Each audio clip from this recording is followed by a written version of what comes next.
Yan, good day sa inyo mga master. Meron tayo ditong starter ng Hyundai Tucson.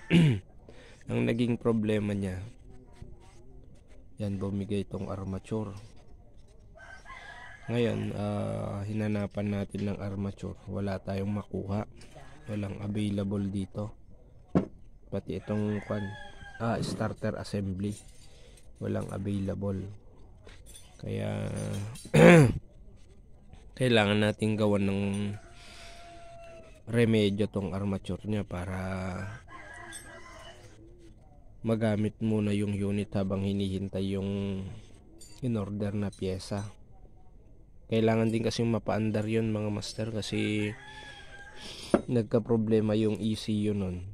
Kailangan mapaandar para matesting kung goods yung ECU, goods na yung ECU na pinaayos. Ayan, bali gagawin natin ng paraan. Ang unang gagawin natin, lilinisin natin yung mga yan, yung mga bumulutong, papantayin muna natin.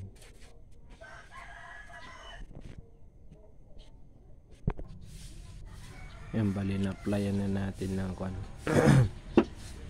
steel epoxy yung mga natanggal, na build upan na natin. Patigasin natin, tas lilinisan natin yan mga master. Bale, ito pala yung carbon brush nya mga master, walang available. Mataba yung meron, mas makapal, kaya ipapabricate din natin to, magbabawas tayo. Bye. Yan, bali nakagawa na tayo ng tatlo. Bali ito pala yung kanya, sukat talaga nya. Ito yung naisukat ko na, talagang malaki yung binawas natin, makapal.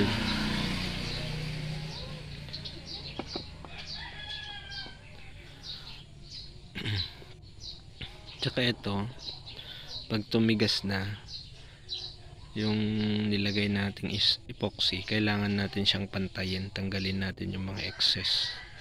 Kaya tatanggalin natin ito mamaya.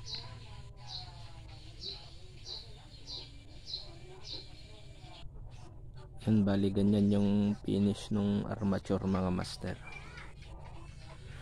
Tumatagal naman to mga master, basta one click lang yung sasakyan, wag lang siyang hard start. Bali ihinang ko lang tong carbon brush dito.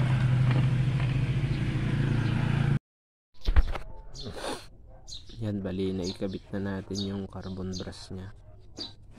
I-assemble na natin yung starter para matesting natin mga master. Yan, bali na-assemble na natin yung starter. Try na natin kung gagana.